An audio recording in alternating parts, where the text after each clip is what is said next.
Hello student. इस video में हम लोग क्लास 11 के हॉर्नबिल बुक का पहला chapter the portrait of A lady जो खुशवंत सिंह के द्वारा लिखी गई है कि पूरी समरी हिंदी में समझेंगे। लेखक खुशवंत सिंह यह कहानी अपनी दादी को डेडिकेट करते हुए क्या कहते हैं। लेखक बताते हैं, उनकी दादी हर किसी की दादी के भांति बूढ़ी महिला थी। 20 वर्ष से जब से लेखक ने उसे देखा था वह बूढ़ी और झुर्रियों से भरी थी। लोग कहते थे कि कभी वह सुंदर युवती थी, उसका पति भी था, परंतु इस पर विश्वास करना कठिन होता था। लेखक बताते हैं, उनके दादा का चित्र बैठक में अंगीठी के ऊपर लटका हुआ था। उसने पगड़ी बांध रखी थी, ढीले कपड़े पहन रखे थे। उसकी लंबी सफ़ेद दाढ़ी ने उसकी छाती का अधिकतर भाग ढक रखा था।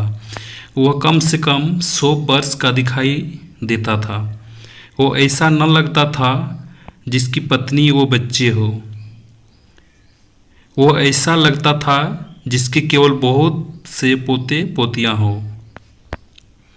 लेखक बताते हैं, उनकी दादी नाटी मोटी और थोड़ी सी झुकी हुई थी।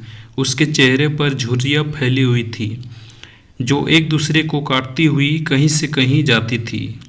लेखक बताते हैं, उनकी दादी और लेखक बहुत अच्छे मित्र थे। जब लेखक के माता पिता नगर में रहने के लिए चले गए तो लेखक को दादी के पास ही छोड़ गए। उनकी दादी यानी लेखक की दादी उसे सवेरे उठाती थी, स्कूल के लिए तैयार करती थी। लेखक बताते हैं, उनकी दादी सदा उनके साथ स्कूल जाया करती थी क्योंकि स्कूल मंदिर के साथ लगा हुआ था।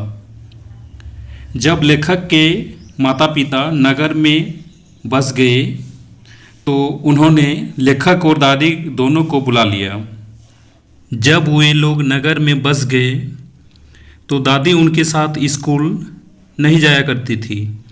लेखक अकेले ही अंग्रेजी स्कूल में बस से जाने लगे। लेखक बताते हैं, दादी को वहाँ बहुत सारे परिवर्तन दिखाई दिए, जैसे कि गली में कुत्ते नहीं थे। तो इसीलिए दादी ने यानी लेखक की दादी ने घर के आंगन में ही चिड़ियों को खाना खिलाना शुरू कर दिया। लेखक बताते हैं, जैसे जैसे साल व्यतीत होते गए लेखक और उनकी दादी कम मिलने लगे। कुछ समय तक तो वह लेखक को जगाती रहती थी और स्कूल के लिए तैयार करती रहती थी। जब लेखक स्कूल से घर लौटता था तो उनकी दादी उनसे पूछा करती थी कि अध्यापक ने उससे क्या पढ़ाया। तो लेखक जवाब देते थे, अंग्रेजी के कुछ शब्द और पश्चिमी विज्ञान ज्ञान की बातें, जैसे कि गुरुत्व का नियम, आर्किमिडीज का सिद्धांत, पृथ्वी के गोल होने की बात बताता था। इससे दादी दुखी हो जाती थी। वह मेरे लेसन में यानी पाठ में सहायता नहीं कर सकती थी। जो बातें वो मुझे अंग्रेजी स्कूल में पढ़ाते थे उन पर उसे विश्वास नहीं था। उनका कहना था कि स्कूलों में ईश्वर व धार्मिक ग्रंथों के बारे में बताया जाए। लेखक बताते हैं, जब लेखक यूनिवर्सिटी में जाते हैं तो उन्हें एक अलग कमरा मिल गया। हमारी सांझी कड़ी टूट गई। मेरी दादी ने अपना एकांतवास शांत भाव से स्वीकार कर लिया था। वह किसी से बात करने के लिए चरखा नहीं छोड़ती थी। जब मैंने आगे पढ़ने के लिए विदेश जाने का निश्चय किया, वह मुझे रेलवे स्टेशन पर छोड़ने आई, परंतु न वह कुछ बोली और न कोई भावना प्रकट की। उसके होठ प्रार्थना करते हिलते रहे। उसका मन प्रार्थना में मग्न था।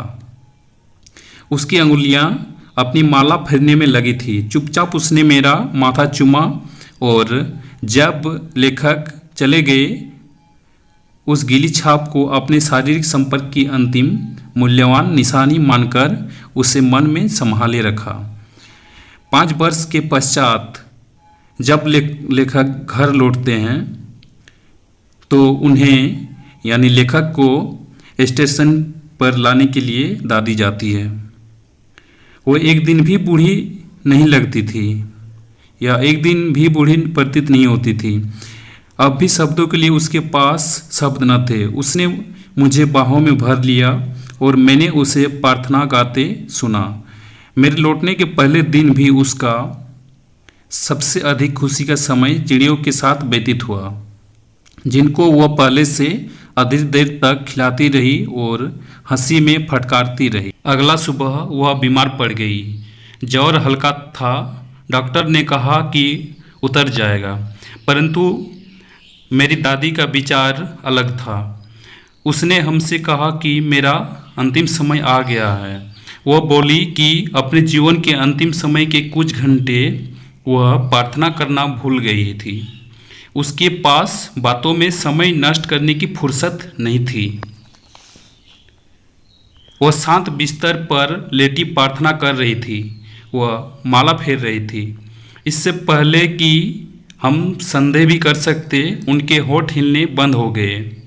माला उसकी निर्जीव उंगलियों से गिर पड़ी। शांत पीलापन उसके चेहरे पर फैल गया और समझ गए कि वह मर चुकी है। लेखक बताते हैं, रिवाज के अनुसार हमने उसे बिस्तर से उठाकर फर्श पर लिटा दिया और उसके ऊपर लाल कफन ढक दिया। कुछ घंटे मातम मनाने के पश्चात हम उसे छोड़कर अर्थी का प्रबंध करने चले गए। सूरज छिप रहा था और कमरे व बरामदे में सुनहरी रोशनी की चमक फैली हुई थी। हम आंगन के बीच में ही रुक गए। सारे बरामदे में व उसके कमरे में, जहां वह कफन में लिपटी कठोर पड़ी हुई थी, हजारों चिड़िया बिखेरी बैठी थी। हमें पक्षियों पर दया आई और मेरी माँ उनके लिए रोटी लेकर आई। उसने जैसे मेरी दादी किया करती थी, रोटी के टुकड़े टुकड़े करके उनके पास फेंक दिया।